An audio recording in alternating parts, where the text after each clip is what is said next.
kemarin tiba-tiba news Coach Shin dipecat secara mendadak sekali. Dari sisinya Coach Shin langsung nih, apakah itu mendadak juga atau sebenarnya ini sudah didiskusikan dari lama? Kita mendadak juga. Jadi kalian kaget, kita lebih kaget gitu ya? Hari itu tanggal 6 Januari diajak meeting, saya bawa surat pemecatan, siangnya langsung press conference. Ditulis gak di kontraknya itu kenapa dipecat? Ya. Jadi itu bukan karena adanya berantem sebelum match yang keluar gosip-gosipnya yang kayak pemainnya kesel-kesel semua akhirnya bikin meeting sendiri. Coach Shin selalu tegaskan, memang meeting seperti ini antara pelatih dan pemain itu penting, tapi yang lebih penting adalah komunikasi di antara pemain. Coach Shin minta mereka meeting juga sendiri-sendiri. Apa satu hal yang JJ lihat dari Coach Shin ini yang akhirnya bisa merubah timnas kita menjadi sekarang? Potong generasi sih, karena pemain senior gimana pun mereka merasa pasti udah bagus gitu kan. Oh. Tapi ternyata enggak, fisik juga mungkin kurang, dari mental juga kurang. Tapi dengan kedalaman squad Indonesia saat ini, pantas banget gak untuk kita masuk Piala Dunia tahun ini sebenarnya? Pantas. Menurut JJ, sekarang coach yang paling cocok melatih timnas siapa sih?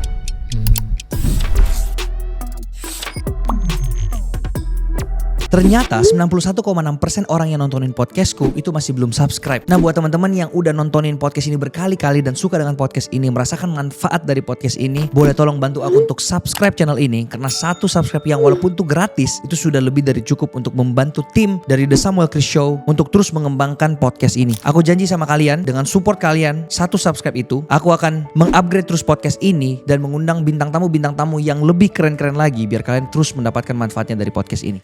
Thank you so much mau datang di podcast saya dan ngobrol-ngobrol hari ini ya. Saya yang terima kasih. Waduh, ini kalau boleh jujur ya, ini kan sebenarnya podcast bisnis ya. Podcast bisnis, podcast investasi. Betul. Tapi JJ ini adalah bintang tamu ketiga yang berhubungan dengan sepak bola. Oh ya? Jadi yang pertama saya undang itu Coach Justin. Oke. Yang kedua saya undang itu adalah Bung Toel. Oke. Dan yang ketiga JJ di sini. Wow, terima kasih banget. karena gini, sepak bola itu adalah bagian dari hidup saya sejujurnya. Kecintaan saya terhadap sepak bola itu sejak 2009. Itu pada saat Cristiano Ronaldo dan Kakak transfer ke Real Madrid. Oke. Itu pertama kali saya, gila ya ini transfer serentak, makanya di sini saya pakai Real Madrid nih, Oke. Saya dari tahun 2009 tuh sudah punya jersey Real Madrid, setiap tahun koleksi sampai hari ini. Wow. Dan ini salah satu jersey yang baru saya beli tahun ini ya. Ini jersey tahun 99-2000 nih. Oh ya? Iya, ini baju retronya Real Madrid. Jadi saya sangat-sangat cinta sama Real Madrid dan mulai mengenal bola itu di tahun-tahun segitu. Makanya kalau ngomong bola itu saya pasti nggak pernah habis pertanyaannya. Oke. Dan ini Seru-seru. Dan ini balik lagi tentang timnas, tentang perkembangan tim nasional Indonesia. Makanya saya hadirkan JJ di sini untuk timnas lebih baik ke depannya. Tujuannya edukasi sebenarnya JJ di sini. Berarti saya nonton juga timnas. Nonton banget. Nonton Ngikutin semuanya perkembangannya gitu, nonton banget. Oke. Bahkan dari tahun 2010 sebenarnya itu saya udah ikutin timnas. Wow. Yang pada saat final sama Malaysia itu yang AFF. Nah itu nonton di situ juga ya, waktu zamannya Irfa Bakdim, Oktomaniani dan lain-lain. Firman Utina, itu zaman-zaman itulah. Wow. Kayak gitulah. Jadi saya tuh mungkin kalau terlihat di sosmed mungkin jarang bahas tentang bola. Iya, tapi sepertinya. tapi sebenarnya saya sangat-sangat senang dengan sepak bola. Oke. Walaupun sekarang misalnya ada olahraga padel, basket, saya itu sebenarnya suka ikut olahraga semua. Tapi ketika main bola itu feel-nya beda. Walaupun gak jago-jago amat ya. Iya. Makanya saya undang JJ ke sini untuk kita ngobrol tentang ya harapannya sih semoga dari percakapan ini ada masukan-masukan buat timnas yang membuat timnas itu beneran bisa masuk Piala Dunia. Kan goalsnya itu edukasinya ke sana. Betul. Gitu J. Amin. Oke J, tapi sebelum saya masuk dan tanya lebih dalam tentang timnas dan lain-lain, saya penasaran. JJ itu sekarang tinggal di Indonesia atau bolak-balik Korea atau gimana sebenarnya ini? Tinggal di Indonesia sekarang. Sudah warga negara Indonesia? Belum. Oh, tapi mau jadi warga negara Indonesia? Pertimbangan ada. Oke. Ada pertimbangan tapi memang syaratnya masih belum memenuhi. Jadi belum bisa sebenarnya. Oh, tapi sekarang udah tinggal di Indonesia? Dan ya paling bolak-balik ke Korea setahun sekali atau 2 kali mungkin. Oh, lebih banyak di Indonesia berarti sekarang? Lebih banyak Indonesia. Nah, ini kan kemarin kalau masih ada Coach Shin, itu kan masuk akal lah. JJ tinggal di Indonesia, ada kerjaannya, maksudnya kayak temenin Coach Shin kemana-mana. Sekarang kan istilahnya Coach Shin ini sudah dikatakan oleh Pak Erik, tidak mungkin Coach Shin untuk balik ke Indonesia, fix gitu kan. Nah JJ di Indonesia ngapain sekarang? Sebelum Coach Shin ke Indonesia, saya udah tinggal di Indonesia lama. Oh. Ya, dari SMA sampai kuliah. Oh wow. Ya. Orang tua semua di Indonesia semua sekarang? Enggak, dua-duanya lagi di Korea. Bapak balik kadang-kadang bolak-balik aja gitu. Tapi asli Korea kan? Asli Korea. Kenapa akhirnya memutuskan SMA kuliah itu di Indonesia? Itu sebenarnya terpaksa. Hah? Diseret. Diseret sama bapak. Kenapa kayak gitu? Bukannya Korea lebih bagus edukasinya daripada di Indonesia? Kan lagi belajar bola sebenarnya. Lagi memang mau jadi pemain profesional waktu itu di SMP, umur-umur SMP. Oh, oke. Dan memang banyak kekerasan juga. Banyak kekerasan di di dunia bola. Oke. Waktu zaman itu ya. Banyak kekerasan dari senior, dari pelatih. Pokoknya apa-apa selalu setiap hari harus dipukul kita. Di Korea maksudnya nih? Betul, di Korea. Terus akhirnya udahlah kabur aja lah ke Indonesia gitu? Bukan, kebetulan bapak saya ngajak ke Indonesia. Katanya edukasi di sini lebih baik, bisa sekolah internasional. Dan ya bakal lebih banyak peluang buat saya sendiri juga untuk kedepannya gitu. Katanya begitu, dan sebenarnya nggak mau sebenarnya, tetapi ya terpaksa datang karena di image Indonesia di otak saya itu maksudnya kayak hutan banget gitu loh, paham gak sih? Karena dokumenter di Korea itu kan dokumenternya biasanya di Kalimantan. Betul. Nah jadi kayak ingatnya kayak hutan, terus kita harus petik buah, mandi di sungai gitu kan, serius. Oke. Beneran pikirannya begitu, tapi setelah sampai di Indonesia, di Jakarta, oh ini kota juga gitu kan. Oke. Ya itu sih sebenarnya. Loh, tapi ini agak aneh ya. Kenapa maksudnya kayak dari banyaknya negara, kenapa Indonesia gitu loh? Bapak saya lagi bisnis. Oh. Ada bisnis di sini, dan ya setelah itu memang walaupun gagal, sekarang masih mau bikin bisnis baru. Ya waktu itu memang seperti itu sih situasinya. Oh, tapi sekarang bapaknya malah balik ke Korea, udah tinggal di Korea lagi. Jadi nyangkut akhirnya di sini ya. Waktu itu semuanya pindah, mama, papa, kakak semua pindah, tetapi yang nyangkut cuma saya sendiri waktu itu, dan tiga-tiganya balik waktu itu. Oke, dan akhirnya gara-gara itulah mungkin akhirnya JJ belajar bahasa Indonesia banyak karena memang udah dari lama banget. Betul, dari SMA kelas 1 di sini, dan SMA pun bukan internasional tapi Lokal. Wah, itu pun swasta. Itu waktu pertama kali sampai Indonesia sering dapat bulian gak itu kayak orang Korea sendiri? Ada bulian, tapi juga ada banyak yang suka sama Korea juga. Oh. Apa ya, waktu itu kan memang banyak munculnya drama Korea. Mungkin itu waktu zamannya Big Bang gitu-gitu pertama kali boomingnya kan. Sebelum itu kayaknya Limino. Oh, masih Limino. Ya zamannya Limino waktu itu pas banget. Oke, berarti JJ ini dikejar cewek-cewek banyak gitu ya di sekolah ya? Ya awal doang sih kayaknya. Habis itu udah kenal saya udah kayaknya enggak sih. Biasa aja. Oke, J. Ini menarik tadi ada apa namanya? Ada statement bahwa mau jadi player bola profesional di Korea, tapi saking kerasnya akhirnya ke Indonesia. Betul. Nah, itu mungkin yang mengakibatkan akhirnya JJ ini berarti bisa main bola juga dong pastinya dong. Oh, bisa, pasti bisa dong, bisa. Dan setelah pindah pun memang pas SMA di sini kan main futsal terus, ikut kompetisi di mana-mana gitu. Tapi sekarang udah jarang kan. Oke. Jarang main bola. Paham. Oh, itu berarti awalnya JJ terjun ke olahraga sepak bola ini. Betul. Dan memang gak tercapai juga kan mimpi saya mau jadi pemain profesional gitu kan. Oke. Nah, sekarang setelah udah nggak jadi player profesional, gimana awal mulanya sampai akhirnya bisa kenal Coach Shin gitu loh? Kalau awal mulanya memang saya yang kenal memang Coach Shin itu. Shin Tae-yong kan memang terkenal di Korea kan, maksudnya sebagai pemain di sana waktu itu. Kenal aja, tetapi ya beliau kan gak kenal saya. Iya. Tapi waktu itu tengah-tengah ada kerjaan translate. Katanya teman saya translator juga, dia kasih kerjaan. Ini hanya cuman bisa cowok doang katanya. Emang apaan? Ini tentang sepak bola katanya. Emang siapa? Shin Tae-yong. Oh, saya langsung mau karena saya kan memang suka bola dan kenal dia gitu. Jadi akhirnya saya langsung mau hari itu juga datang ke Hotel Mulia untuk translate Coach Shin sama PSSI waktu itu. Oh, jadi itu maksudnya belum jadi pelatih timnas atau dari pelatih timnas langsung? Belum kontrak. Belum kontrak. Belum tanda tangan Cuman kontrak. negosiasi dulu. Betul, tapi udah ada negosiasi yang baik di antara mereka. Dan hari ketiga saya kerja translate itu hari tanda tangannya kontrak di Pekansari waktu itu. Oke. Nah, akhirnya setelah udah itu cocok sama Coach Shin, akhirnya sampai 5 tahun bareng-bareng sama Coach Shin di dalam timnas gitu ya intinya. Betul, pas translate pertama itu kan freelance 3 hari. Nah selama 3 hari mungkin gak ada masalah komunikasi juga. Dan Coach Shin juga senang karena saya pernah main bola. Jadi ya cocok gitu ya? Ya dia pilih dan ya bisa kerja bareng sampai 5 tahun sampai kemarin. Wow, oke. Sekarang saya mau tanya kabarnya Coach Sin sekarang gimana Ji? Kan terakhir dia dari coachnya Ulsan. Ulsan. Tapi gara-gara dari 10 pertandingan 8 kali kalah ya kalau nggak salah. Akhirnya dia dikeluarkan. Dan sekarang dia dapat tawaran dari Thailand ya kalau nggak salah newsnya seperti itu. Apakah itu benar? Saya jujur nggak tahu itu benar atau tidak. Oh. Tetapi harusnya ada beberapa tawaran ya harusnya ya. Oh. Setahu saya. Tetapi kalau kabar coachin sih ya oke, baik-baik aja sih, nggak ada masalah. Terakhir dia buat buku ya? Buat buku, betul. Itu dia yang tulis sendiri? Dia yang tulis sendiri. Nama bukunya apa itu? Korean Garuda. Korean Garuda. Korean Garuda. Hari ini tanggal 31 ya? Iya. Besok mulai jual. Memang sebelumnya PO sampai hari ini. Oh, oke. Besok tanggal 1 November itu ya udah. Oke, itu isinya apa Ji? Isinya tentang selama coaching berada di timnas seperti apa. Mungkin sejarah selama coaching ada di timnas. Maksudnya cara strategi-strategi dia berpikir dan lain-lain semua dituangkan di situ. Kalau sampai strategi sih nggak dituangin ya mungkin, tetapi apa yang beliau rasakan terhadap Indonesia, terhadap fans, terhadap cintanya seperti apa mungkin dituangkan di dalam situ. Oh, oke.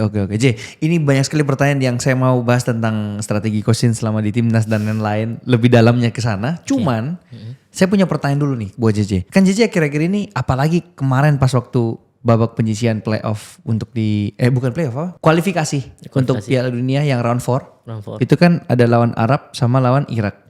Itu kan JJ viral banget di sana ya. Sampai saya nonton tuh YouTube panjangnya tuh menganalisa itu. Oke. Oh, yang sama Bung Harba itu. Bukan yang sendiri. Oh, yang sendiri. Iya, yang setelah Saudi ya. Iya, itu. Itu kan ada di analisa tuh kenapa dan itu kan panjang sekali tuh videonya itu kan.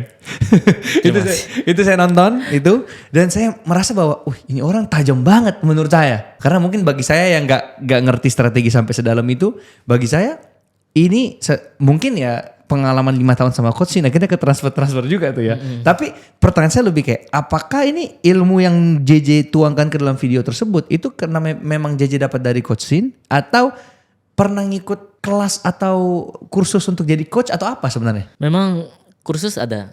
Pernah ikut kursus kepelatihan lisensi D sama C. Dan saya udah dapat lisensi C juga sekarang. Lisensi C AFC ya. Dan Tunggu. Boleh dijelaskan nggak DC, BA itu apa bedanya? Beda tingkat, beda level ya. D itu untuk apa? Coach apa? D itu biasanya buat usia dini. Sama juga masih C juga masih sampai usia dini. Oke. Masih belum bisa jadi pelatih liga, belum. Oke. Kalau B baru bisa menjadi asisten pelatih di Liga 2. Setahu saya itu ya. Oke. Saya nggak terlalu tahu banget, tapi setelah itu A itu bisa jadi pelatih kepala di Liga 2 dan Liga 1 saat ini kayaknya. Oke. Sama harus ada A-Pro untuk jadi pelatih timnas. Oke. A-Pro. Oke. Terus? Ya tingkatannya begitu dan ya itu kan memang kurikulum ya. Kan udah ada gitu maksudnya. Dan tergantung siapa yang menyerap kurikulum itu kan berbeda-beda gitu dan itu kan sebuah kurikulum yang udah ada jadi yang harus kita kembangkan kita sendiri bukan dari instrukturnya atau apapun gitu. Jadi yang saya dapat tuh sebenarnya banyak banget yang dari coaching sebenarnya. Oke. Ya dan waktu itu pernah juga Coach Nova mau ikut A-Pro.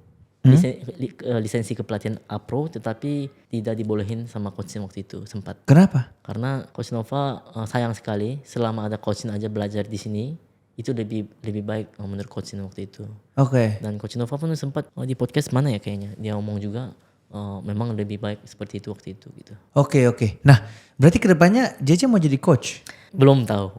Kalau ada kesempatannya boleh, tapi kalau enggak juga enggak apa-apa sebenarnya. Ya buat menambah ilmu juga sebenarnya. Oh, kalau sekarang JJ apa? Main fokusnya apa sekarang? Main fokusnya sekarang kayak ada YouTube juga, ada bisnis kecil sih. Oh berarti full time content creator sekarang di Indonesia ya? Enggak full time banget sih ya, tapi kayak belum jelas lah pekerjaan saya juga.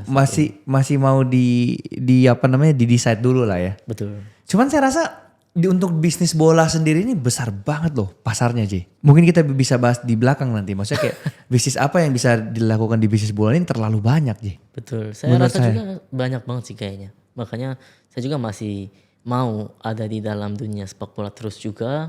Tapi bukan bisnis doang tetapi memang antusiasme para fans sepak bola Indonesia itu luar biasa gitu. Betul. Beda banget sama negara lain gitu. Betul.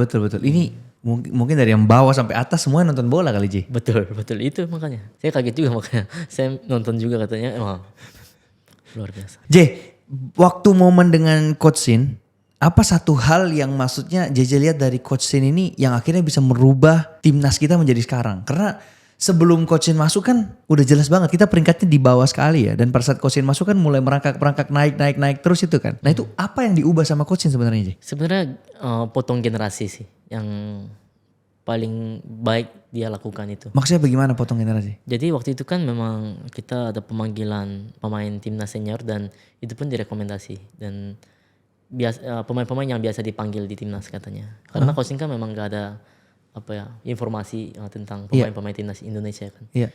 Ada dipanggil dan waktu itu memang Coach Sin lihat sepertinya sulit untuk mengubah mental mereka, mengubah pikiran mereka karena pemain senior gimana pun mereka merasa pasti udah bagus gitu kan. Tetapi ternyata enggak dan fisik juga mungkin kurang, dari mental juga kurang. Jadi itu yang mungkin kayaknya mau diubah dengan potong generasi. Karena Coach Sin juga waktu itu untungnya ya, pegang timnas senior U23, U19.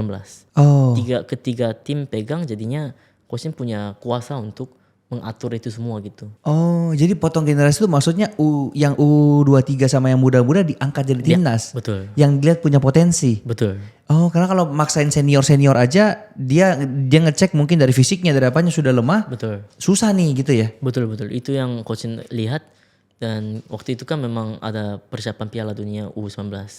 Dari situ juga kan kita hampir bisa kenal sama pemain itu sebulan 2 bulan training camp di luar negeri. Jadi kenal baik gitu kan maksudnya pemain ini seperti apa. Ini sebelum naturalisasi kan bahkan? Sebelum naturalisasi. Itu waktu itu zamannya Rizky Ridho. Oke. Zamannya Hernando. Asnawi. Marcelino. Asnawi belum. Marcelino ya? Marcelo belum. Oh. Asnawi kan di atas. Marcelino masih di bawah. Oh. Witan. Oke. Arhan. Oke. Itu zamannya itu. Wow. Dan maksudnya kalau dari sisi kepelatihannya sendiri, Coach Sin itu sifatnya kayak gimana sih? Keras kah? Karena kan yang saya tahu itu di awal-awal Coach Sin melatih bener-bener semuanya strict. Jadi kayak harus on time, gymnya harus diperbanyak, fisiknya bener-bener di upgrade, which is good menurut saya. Betul. Memang itu cara kerjanya orang Korea sih kayaknya. Iya ya. Apalagi buat pemain-pemain atau atlet gitu ya. Jadi latihan fisiknya banyak banget. Bagaimana tuh latihan fisiknya kalau boleh di-spill? Yang saya aja rasakan itu di Korea itu capek banget. 1 hari 3 kali latihan kita. Itu saya loh. Gimana 3 kali latihannya gimana dibaginya? Jadi sebelum sekolah kita kan memang asrama. Pas sekolah. Asrama sebelum sekolah mulai jam 8, kita jam 8 baru mulai ya. Sebelum jam 8, jam 6 kita udah mulai latihan. 6 pagi? Iya. Okay. Kalau musim dingin tuh kita nggak suka musim dingin karena disuruh joggingnya 40 kali putar lapangan. Itu baru pemanasan. Wow. Dan habis itu sekolah jam 2 jam 3 selesai. Kita langsung ganti baju latihan lagi. Latihan taktik, latihan apa, skill. Habis itu malamnya kita sama ke malam kita latihan lagi. Skipping. Kebanyakan skipping atau enggak kita lari pakai ban besar. Kita ikat di pinggang kita lari. Banyaknya kayak gitu sih. Dan apalagi pas timnas pertama kali tes di Chiang Mai U19 itu zamannya Rizky Ridho. Dia yang pernah cerita juga memang tentang bagaimana latihan fisik. Dia 1 hari 4 kali malah waktu itu. Wow. Saya sebagai penerjemah waktu itu memang nggak ada waktunya untuk tidur juga serius. Segitunya itu membuat mental mereka tuh ya begitu. Akhirnya mungkin pemain-pemain waktu itu mentalnya sangat-sangat baik gitu. Oh, tapi apakah awal-awal dari transisi yang kayak misalnya mereka nggak pernah latihan segitu banyaknya, tiba-tiba segitu, masa nggak kaget juga mereka itu? Kaget dan muntah, banyaknya muntah. Dan mereka ya kadang ngeluh tapi dikerasin tetap, ya mau nggak mau mereka harus ikut. Ya. Supaya bisa upgrade ya, akhirnya larinya jadi kuat, ini semua jadi kuat. Dan setelah sekian lama, mereka yang merasakan sendiri, oh ternyata itu memang ada manfaatnya juga gitu. Makanya ya nggak ada yang ngeluh ke coaching juga saat ini kan maksudnya dari pemain-pemain waktu itu gitu. Tapi sifat aslinya Coach Shin itu gimana? Karena kan yang kita lihat dari sudut pandang penonton lewat TV, dia suka marah-marah tuh di pinggir lapangan. Apa sih yang dia marah-marah sebenarnya itu sampai melotot-melotot matanya itu kadang J? Kalau di dalam lapangan memang coachnya itu jadi serius banget. Memang ada bercanda juga kadang, tetapi lebih banyaknya serius. Dan coachnya juga memang pernah tegaskan ke para pemain, di dalam lapangan kalian harus nurut. Apapun saya omong harus nurut. Tetapi kalau intinya kalian nurut, saya yang akan melayani kalian ketika di luar lapangan. Wow. Melayani kalian itu dengan cara mendapatkan fasilitas terbaik dari PSSI. Oke, tapi yang biasanya dia marah itu beneran marah kan? Marah itu sebenarnya biasanya karena kurang fokus biasanya. Yang biasanya dia bisa, tapi kamu salah itu karena nggak fokus. Nah, jadi fokus lagi gitu ya? Betul. Nah, sedangkan kalau sorry ya ini bukan membandingkan ya, tapi kalau kita lihat dari Patrick Kluivert itu kayak mukanya tuh kayak datar gitu loh. Dan kadang itu saya kayak ini orang gimana sih gitu loh. Paham gak sih maksudku apa? Paham. Dan itu yang membuat warga Indonesia tuh murka. Apalagi di awal match yang kita kalah itu yang pertama kali itu lawan siapa ya? Aussie yang 4-0 ya? 5-1 ya? Oh iya 5-1. Itu muka dia kayak senyum-senyum Mbak. Terus kita kenal kayak gimana sih? Mungkin beda karakter. Beda karakter ya? Cara melatih mungkin. Ya. Iya, itu yang mungkin dinamakan yang kemarin katanya bisa menguasai locker room ya mungkin. Ruang ganti. Ruang ganti. Oke, sekarang saya mau dengar dari sudut pandangnya JJ. Maksudnya apakah beneran Coach Shin ini gak bisa menguasai ruang ganti? Atau gimana dari sudut pandangnya JJ? Malahan Coach Shin jagonya menguasai ruang ganti. Gimana? Kalau menurut saya. Ya gak apa-apa. Coach Shin itu jagonya itu tarik ulur sama pemain. Jadi ini pernah Coach Shin juga ngomong sih. Ketika lagi kalah, malah Coach Shin nggak ngomelin kok. Kita malah ajak diskusi. Coba pertama tanya dulu ke pemain. Menurut kalian bagaimana coba? Apa yang salah? Pertama itu dulu. Dan setelah itu baru dikasih komentar dengan pakai papan sepak bola. Kita kasih tahu caranya harusnya bagaimana. Dan kalau misalnya lagi menang malah Coach Shin marah ya. Biar fokus. Malah soalnya Coach Shin itu jago baca. Ada pemain-pemain yang kalau udah lagi menang merasa hebat, merasa lagi oke gitu. Kalau merasa lagi oke, otomatis badannya itu nggak akan bereaksi dengan baik gitu, seperti biasanya gitu. Ya itu yang dilakukan biasanya Marcelino. Makanya Coach Shin suka marahin, biar dia fokus. Ya, ketika kita lawan Arab Saudi menang 2-0 itu pun pas dia keluar, maksudnya half time kan kita keluar masuk ke ruang ganti ya. Pas itu Coach Shin panggil kan, waktu itu marahin juga. Kamu kalau main kayak gitu lagi ya, saya keluarin nih, lihat aja gitu. Oh enggak Coach. Ya udah, akhirnya dia memperbaiki dirinya, evaluasi dirinya. Dan gol lagi yang kedua. Gol lagi kedua. Yang selebrasi kursi itu ya. Betul. Nah itu sih maksudnya dia itu memang jago baca sepertinya pemain-pemain yang mana yang pikirannya seperti apa. Karena dia di dunia bola terus dari kecil sampai saat ini gitu. Jadi benar-benar dia berpengalaman sebagai pemain, sebagai pelatih. Kan sebagai pelatih juga kan dia lumayan sukses juga kan. Maksudnya juara AFC juga kemarin. Tapi kalau kita bilang secara jagonya kenapa yang kemarin dia kalah yang di Ulsan itu ya?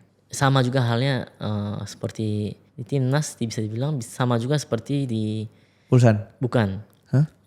MU. Jose Mourinho datang sama Pogba. Waktu itu ada masalah internal, itu sama persis saya lihat. Oh maksudnya permasalahannya. Maksudnya bagaimana permasalahannya nih Jay? Jadi Coach Shin keras, pemain ngeluhnya ke klub. Klub memihaknya bukan Coach Shin tetapi memihaknya ke pemain. Akhirnya ya terjadi masalahnya di situ. Akhirnya tidak klop, akhirnya jadi kacau semuanya seperti itu. Jadi pemain senior itu banyak banget di Ulsan. Dan karena mereka juara bertahan, mereka gengsinya tinggi. Dan pemain-pemain senior ini yang punya kuasa di dalam tim. Oh gitu. Jadi dia yang ngeluh ke klub memihaknya malah ke pemain. Dan Coach Shin ya setelah itu mungkin katanya kan mau rombak, tetapi kan gak jadi. Keburu dipecat duluan kan maksudnya. Iya. Kalau kamu lihat dari situasinya MU sekarang ini apa yang terjadi nih? MU sekarang? Kayaknya bagus bukan sih sekarang? Iya lumayan ya. Iya. Tapi maksudnya. Maksudnya kemarin. Iya sampai ganti coach 3 kali kayaknya. Gini loh masalah dengan MU tuh gini. Yang aku lihat ya pemainnya tuh jago banget. Tapi pas sampai MU semuanya rusak nih kan. Begitu keluar dari MU kita lihat di Napoli ada strikernya tuh si siapa? si Hollywood. Terus Garnacho di Chelsea. Kemudian Onana di tim yang lain. Itu pas saat keluar-keluar dari MU tuh jadi jago loh. Berarti sebenarnya kan problemnya bukan di playernya. Pelatihnya juga menurutku sama klub. Iya. Mungkin nggak. Ya mungkin klubnya sih harusnya ya. Klubnya ya. Iya, manajemen klubnya sih harusnya masalah mungkin. Cuman banyak faktor yang mempengaruhi ya. Pasti dong. Jadi kita kan nggak tahu ya maksudnya apa yang terjadi di dalam internalnya gitu. Harusnya ya masalah internal sih sebenarnya. Kalau JJ sendiri ada favorit klub gak? Favorit klub dulu memang MU dulu. Oh dulu. Pas ada Bak Ji-sung. Oh. Kan nonton terus Iya. gitu. Waktu itu kan main bola juga waktu itu Iya. di Korea. Iya. Sekarang udah apa ya? Banyaknya nonton Liga 1, banyak nonton IPL pertandingan-pertandingan besar biasanya. Untuk sebagai analis aja yang netral gitu ya. Betul. Nggak pernah memihak ke mana gitu, ke tim mana gitu. Oke. Tapi kalau JJ melihat dari perkembangan Liga 1 sekarang di Indonesia itu gimana sih? Lumayan baik sih. Sudah better ya? Tapi ya masih jauh lah perjalanannya gitu. Tapi daripada saat-saat saya pertama kerja di timnas, sekarang udah better banget sih. Berarti tuh faktornya apa itu di situ? Faktor Pak Erik yang mengubah banyak sekali hal atau apa? Pasti ada juga, maksudnya kontribusi dari Pak Erik itu pasti nggak bisa bohong sih. Kalau bukan dia yang lakukan. Mungkin mulai dari wasit pertama. Wasit. Tapi yang paling masalah itu sekarang mungkin pembinaan usia dini sih. Ini masalah paling besar menurut saya juga sampai saat ini. Kenapa itu? Ya karena pembinaan usia dini yang gak baik sampai sekarang jadinya ya nggak ada pemain-pemain yang bagus gitu. Padahal jumlah penduduk Indonesia kan banyak banget, masih 280 juta. Dibanding itu kok dikit banget gitu pemain-pemain yang muncul yang benar-benar bagus gitu. Sekarang program yang dilakukan sama Indonesia itu apa? Dan kira-kira solusinya apa, J? Ini kalau bilang apa ya, cari solusi itu banyak banget menurut saya. Oke. Karena tapi belum dilakukan kan? Saya belum tahu seperti apa sekarang. Oke. Gimana kalau dari sudut pandang JJ? Ini kita ngomongnya supaya Indonesia lebih baik ya pastinya. Betul pasti dong. Kan pembinaan usia dini itu bagaimanapun untuk masa depan sepak bola Indonesia gitu. Betul. Kalau pertama ya mungkin pelatih dulu sih. Oke. Pelatih harus banyakin pelatih, tetapi bukan cuma banyakin doang, tetapi kualitasnya harus banyak pelatih yang berkualitas. Itu yang sebenarnya sangat sulit sebenarnya. Untuk sekarang di Indonesia. Betul. Dan yang harus jadi pelatih itu biasanya harusnya pemain-pemain yang sudah pensiun. Tapi kan jarang banget ya sekarang. Kita lihat kira-kira siapa ya yang tadinya pemain tapi sekarang jadi pelatih yang sudah berlisensi. Itu di Indonesia jarang banget. Kalau di Korea semua pelatih di Liga 1 dia dulu pemain bola. Profesional semuanya. Nggak ada yang kalau nggak pernah main bola bisa dianggap sama pemain itu kayak remeh. Lu nggak pernah main bola, lu nggak usah tahu gitu kan? Ya, bisa dibilang begitu soalnya. Jadi banyaknya begitu. Memang walaupun ada 1-2 yang enggak gitu. Oke. Nah terus setelah pelatih diperbagus, terus apa lagi solusinya nih supaya pembinaan usia dini bisa lebih ditingkatkan? Harus banyak tempat akademi sih. Oke. Masalahnya kan akademinya harus berbayar. Tapi mungkin banyak teman-teman Indonesia yang berekonominya kurang baik gitu. Jadi itu yang harus didukung sama pemerintah atau PSSI sih harusnya menurut saya. Itu yang mungkin sangat kurang karena mereka mau main bola juga susah. Harus bayar ini, bayar itu. Walaupun bayar nanti udah naik lagi di tengah-tengah kadang ada korupsi katanya. Jadi harus bayar baru bisa main. Saya beberapa kali dengar juga dari orang-orang. Jadi pelatihnya juga kadang saya nggak bisa dapat banyak uang dari akademi ini, jadi akhirnya mintanya sama orang tua pemain. Ada juga begitu.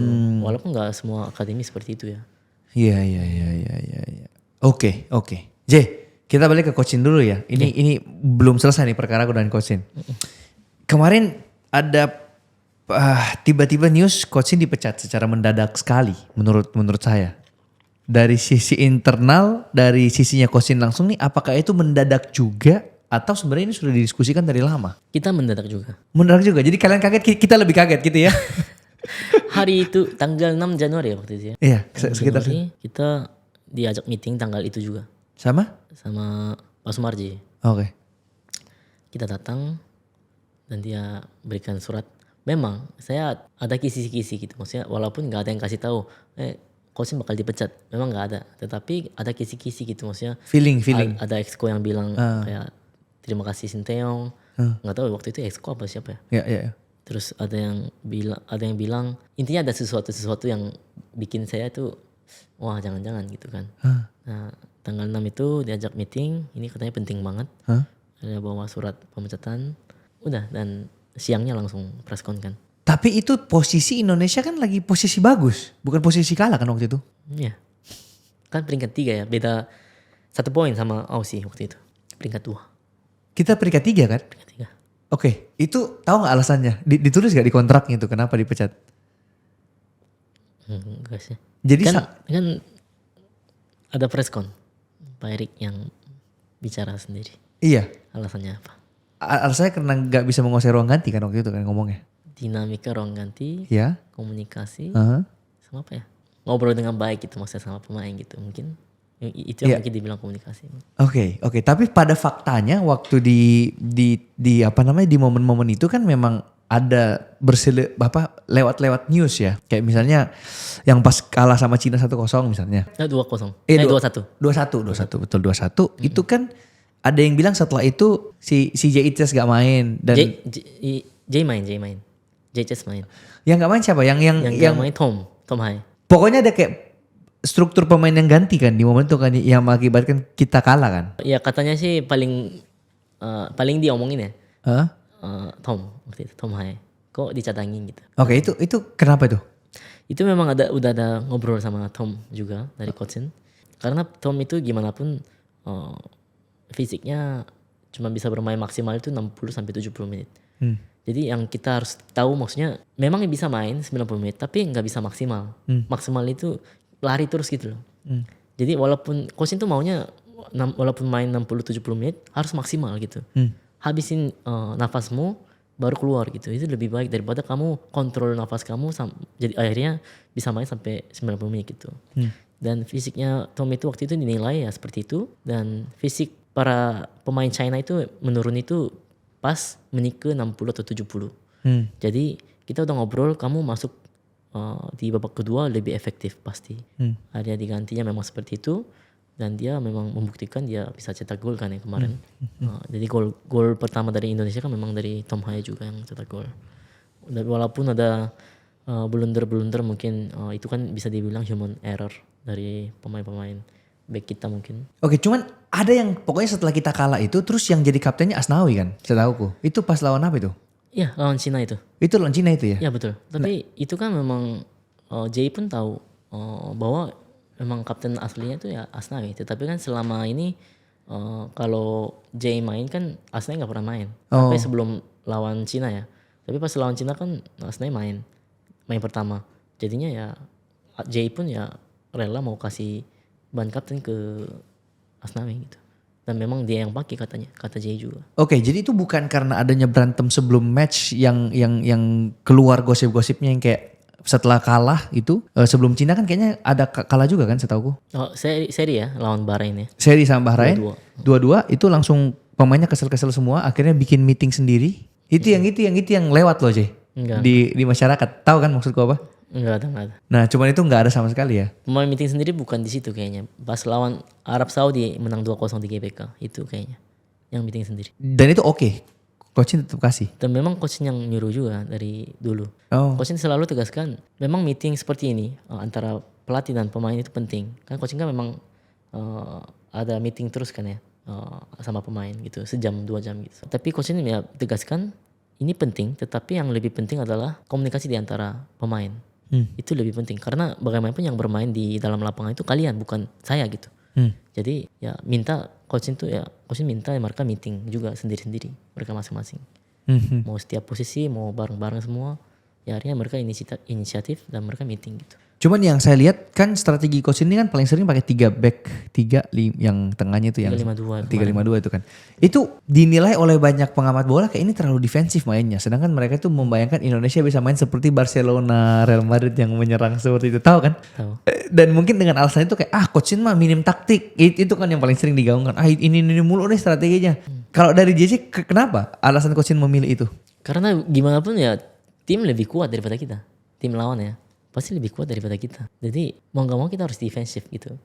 Kalau kita ofensif, otomatis ruang kosong banyak di belakang, pasti bakal dimanfaatkan dengan baik gitu sama lawan. Buktinya kan kemarin lawan Irak kita yang mungkin banyak yang bilang ya, kita yang lebih baik, lebih menguasai pertandingan kan. Betul.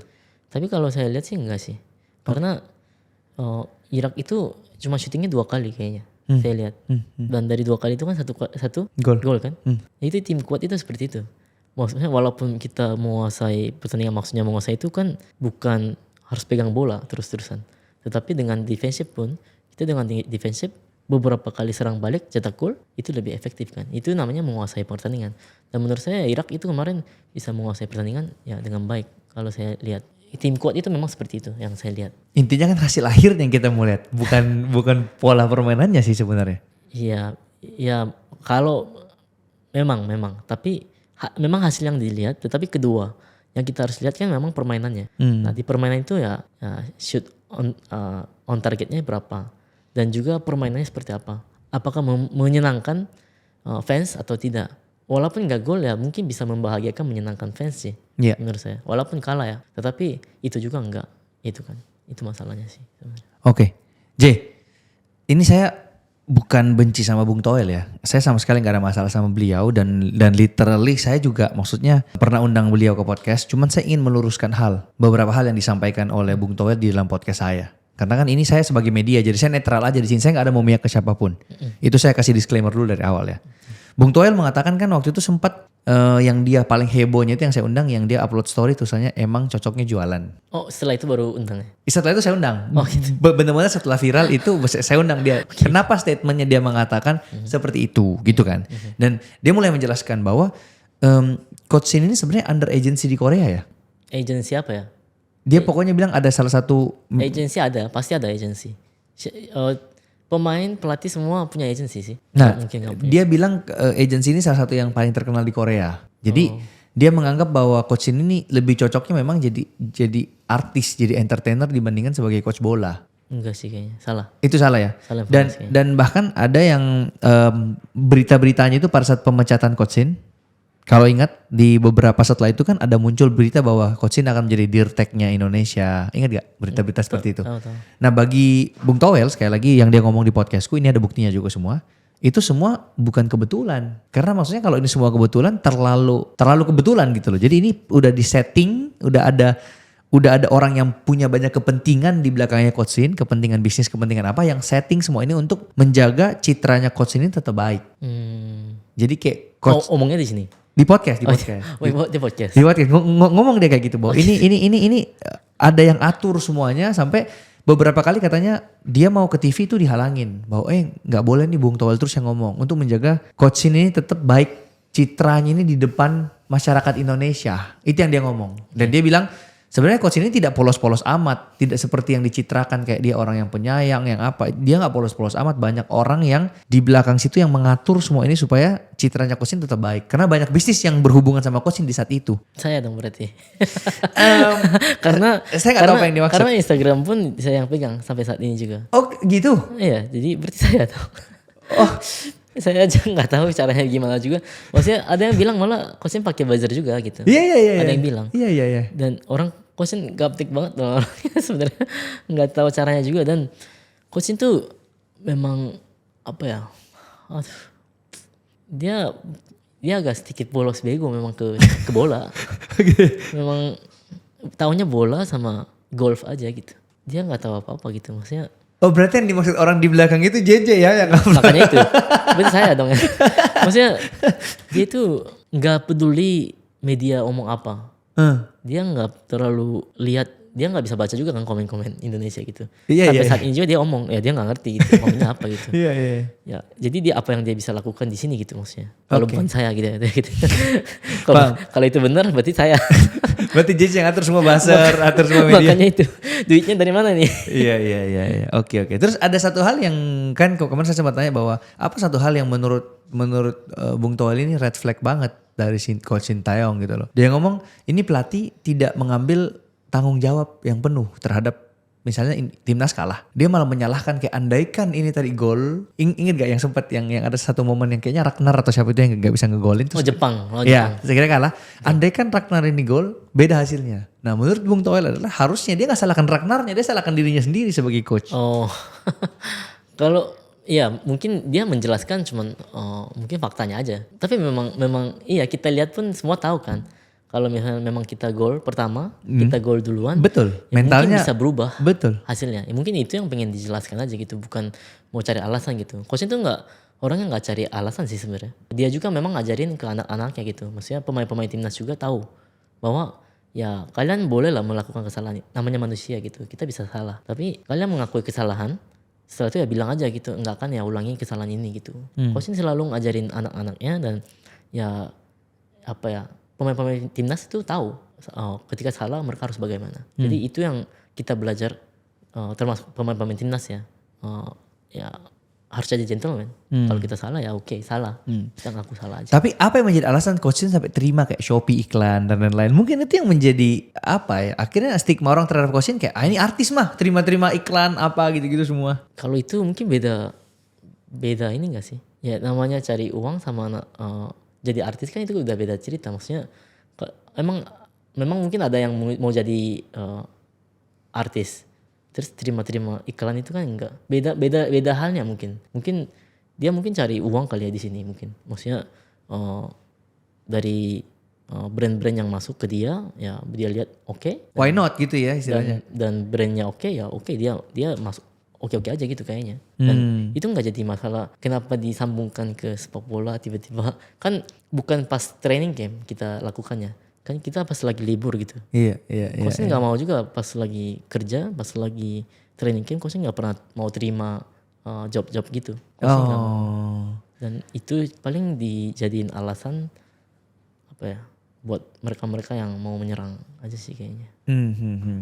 Ya tapi ujung-ujungnya sih harus diakui bahwa memang yang membuat Indonesia bisa ada di titik sekarang pasti Coach Shin. Karena bagi saya pas nonton Indonesia dulu, aduh mimpi punya lihat timnas berjuang buat Piala Dunia aja udah nggak pernah kepikiran gitu loh. Even muncul di otakku yang kayak Indonesia Piala Dunia. Udah nggak mungkin menurutku dulu ya pas nonton awal-awal gitu loh. Kayaknya sampai saya mati pun kayaknya nggak akan pernah lihat timnas itu bisa ada berjuang di kancah Piala Dunia kayak gini dan deket banget udah sebenarnya. Dan begitu Coach Shin masuk dia ngerombak semua, akhirnya impian itu muncul kan sebenarnya kan gitu. Kita dari round pertama kita udah bilang kita kayaknya bisa lolos gitu Piala Dunia. Dari round pertama ya itu lawan Brunei. Kita udah yakin bisa karena slotnya lebih banyak dari sebelumnya kan. Ditambah ya? Ya ditambah kan formatnya berubah. Dengan lihat itu kita lihat udah simulasi semua dan kita bisa lolos gitu. Round 3. Targetnya round 3 lolos? Kita round 3 lolos. Waktu itu. Wow. Tapi sekarang round 4-nya ini aduh. Menurut JJ sekarang coach yang paling cocok melatih timnas siapa sih? Mungkin pelatih Korea atau pelatih Jepang. Antara dua itu aja? Antara dua. Jangan ambil lagi dari Eropa ya? Beda style. Pembinaan usia dini. Kalau Eropa mungkin pembinaan usia dininya udah bagus. Jadi udah punya basic skill yang udah bagus semua. Dan termasuk mental mereka. Jadi pelatih yang dari Eropa mungkin bisa anggap mereka udah jadi gitu. Padahal sebenarnya enggak gitu ya. Sebenarnya belum jadi gitu maksudnya. Harus detailin mungkin satu-satu. Yang bisa detail itu pelatih Korea sama Jepang. Yang detail biasanya. Jadi walaupun bukan Coach Shin lagi, ya udah nggak apa-apa, yang penting dari Jepang atau Korea gitu ya. Baiknya sih begitu. Tapi kan anak-anak kebanyakan dari Eropa, language barrier dong. Gimana cara ngomong ya kalau pelatih beda bahasa gitu? Sebenarnya bahasa nggak jadi masalah ya. Oh itu nggak pernah jadi masalah ya? Karena kan udah lihat buktinya, maksudnya dengan adanya penerjemah, dengan enggak adanya penerjemah, ada bedanya kan? Paham. Ya, pas nggak ada kan, ya oke. Kita udah kalah, nggak lolos. Iya, paham. Pas kita ada penerjemah, sama aja gitu. ya sama aja kan kita bisa aja berjuang dengan baik gitu. Iya. Bahasa nggak jadi masalah, tetapi apa ya? Kalau yang saya lihat sih yang harus bisa keras. Iya. Oke. Maksudnya menguasai ruang ganti itu ya bukan harus berwibawa gitu, tapi maksudnya harus punya nama gitu, tapi ya. benar-benar bisa pintar gitu. Paham. Bisa tarik ulur sama pemain. Tapi waktu JJ nge-translate itu ke bahasa Indonesia tuh ke bahasa Inggris. Kan ada yang gak ngerti bahasa Indonesia juga waktu terakhir itu. Ada dua penerjemah. Saya sama satu lagi ada yang. Oh jadi sudah ngomong Indo, JJ ngomong Indo, ini ngomong Inggris gitu? Betul. Oh. Ada dua. Jadi yang bahasa Inggris ya mereka dengerinnya satu Jin, namanya Jin. Ya Indonesia dengerinnya saya gitu. Oh jadi langsung dipisah gitu setengah-setengah gitu ya? Oh nggak bisa, langsung ngomong aja di depan. Serentak gitu dua-duanya ngomong sekaligus? Iya pasti dengar sih, maksudnya kita kan fokus ke satu orang.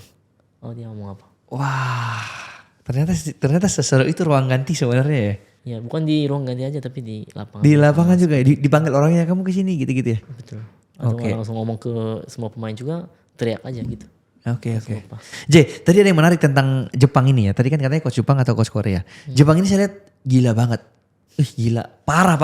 Gila sih emang. Gak masuk akal. Dia kalahkan Brasil terakhir. Jerman sempat ya dia kalahkan Jerman ya. Betul. Duh, pokoknya Eropa disikat semua sama dia itu mainnya sudah gila banget. Dan Baru Brazil juga dikalahin. iya Brasil terakhir ini. Padahal sudah ada Vinicius, ada udah nggak masuk akal. Apa sih yang membuat maksudnya Jepang ini bisa sekuat itu J, dan apa yang menurut JJ kita bisa belajar dari Jepang supaya Indonesia ini bisa Makanya, lebih jago? kan saya bilang pembinaan usia dini.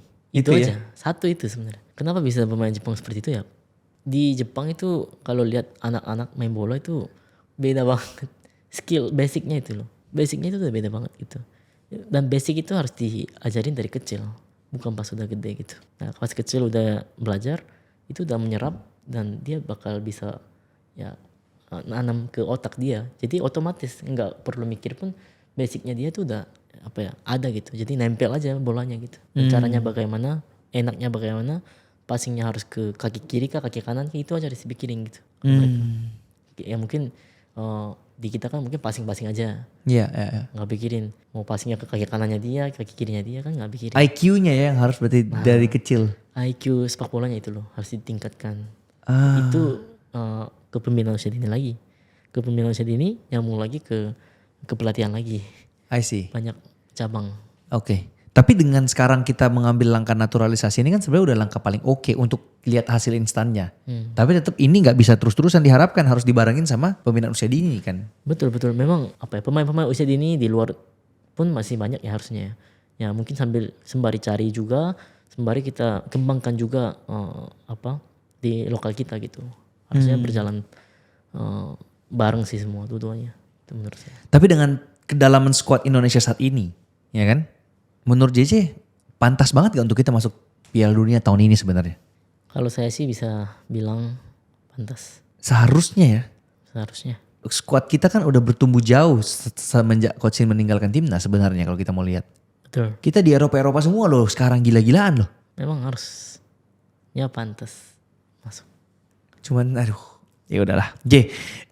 Target JJ terhadap Indonesia bisa masuk Piala Dunia ada nggak? Kayak ini kan yang berlalu sudah lah yang berlalu. Kita lihat ke depan. 2030 dong. Langsung lagi. Langsung lah. Kan kita udah hampir. Tapi katanya 2030 itu ditambah lagi slotnya J. Oh ya? Iya yang saya dengar dari FIFA. Oh, Mereka mau tambah lagi slotnya. Wah udah pasti itu mah. Kalau gitu. Jadi seharusnya nih kalau ditambah lagi untuk ini kan selalu udah nambah nih sudah banyak. Ini mau ditambah lagi nanti 2030. Pasti dong berarti. Pasti ya. Lolos. Oke. Tapi ya saya nggak tahu aja, maksudnya kayak pemain-pemain ini masih bisa sesolid ini lagi atau enggak. Itu aja sih yang kita tak khawatirkan. Itu maksudnya kekhawatiran saya pribadi. Memang harus jadi satu sih. Antara pemain, pelatih, dan PSSI.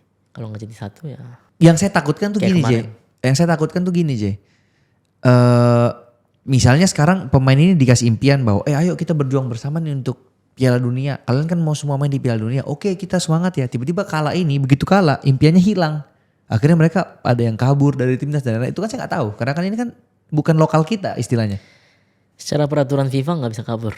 Jadi kalau dipanggil harus datang kok. Oke. Oh gitu ya. Mereka juga harusnya tahu hal ini. Jadi kalau udah warga negara Indonesia dan udah pernah bermain di timnas senior yang resmi, pertandingan resmi, itu udah nggak bisa pindah Negara lagi. nggak bisa bela timnas lain lagi. Oh sekali seumur hidup gitu ya? Betul. Tapi kalau dia nggak mau bela timnas lain tapi dia stop jadi pemain timnas bisa kan? Dan selama FIFA Match Days itu kan kalender FIFA. Kalau timnas panggil wajib datang. Kalau nggak datang sanksi besar. Oh gitu ya? Pasti sanksinya besar banget buat pemain mau klub.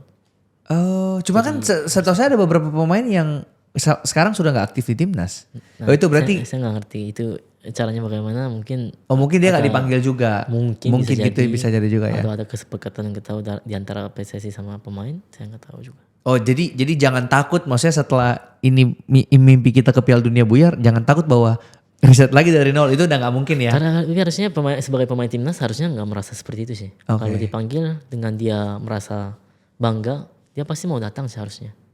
Kalau yang udah jadi WNI ya. Iya iya, cuman mungkin buat kayak piala-piala AFF gitu-gitu itu kan bukan di kalendernya FIFA kan. Jadi mungkin yang bule-bule ini nggak bisa main di situ karena kan liga mereka juga lagi. Tapi Juni depan kan AFF-nya Juni depan ya. Juni apa Juli gitu ya. Itu setelah Piala Dunia jadi agak ada libur panjang kayaknya setahu saya. Bisa dipanggil sih harusnya pemain timnasnya. Nah ini saatnya kita juara nih. Nah, Karena kan udah lama banget kita nggak juara nih Jay. nah itu Iya gak sih? betul. Pas di eranya Coach Shin juara cuma berapa kali? Kayaknya nggak pernah juga. Nggak pernah. Juara 2 aja. Kalah sama Thailand itu.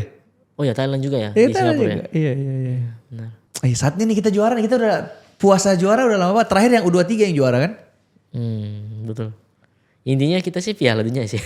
Iya. AFF kan mungkin cuman apa sebagai Iya. nama aja mungkin nama Indonesia mungkin naik lagi gitu Iya, di iya, AFF. Targetnya waktu itu memang Piala Dunia banget gitu kan. Betul. Ya hopefully lah kita 4 tahun nggak lama lah kita merangkak pelan-pelan. AFF juara, di Piala Asia juga mungkin masuk 16 besar.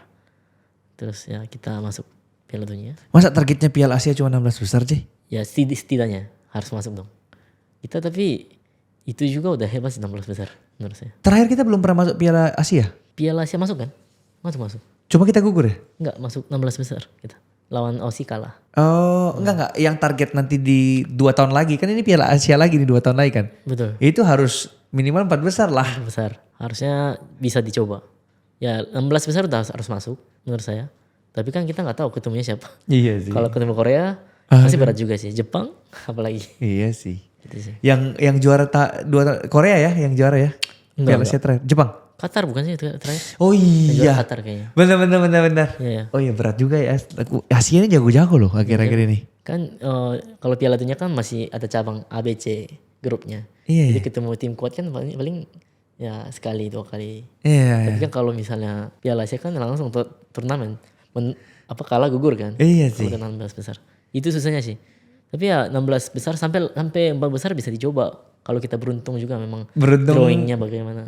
Iya. J, ada nggak menurut JJ 1 atau 2 pemain dari timnas kita sekarang yang menurut JJ ini orang konsisten banget dan benar-benar sebagus itu. Kalau bisa nih orang jangan keluar ya dari timnas misalnya kayak gitu. Jay sama Kelvin karena dong. Setuju sih. Dua itu yang wow. Setuju sih. Itu grade A. Itu gila sih. Verdong respect banget sih. Wah, dong. Dia nggak banyak omong. Dia nunjukinnya di lapangan aja. Udah. Aku bilang dia kayak Dani Carvajal loh. Gentleman banget. Mirip sama Dani Carvajal ya. Oh ya. Kayak batu banget. Memang. Kayak duelnya tuh Nggak pernah kalah. gak pernah kalah. Kemarin langsung cedera itu langsung.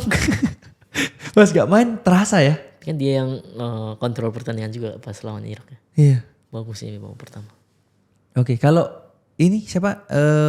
Dix itu kan unggulan Eropa. Iya memang. Tapi kenapa ya setiap ke timnas kok ini ya kurang perform sepertinya gitu. Padahal Di Eropa lebih di timnya perform ya? bagus ya.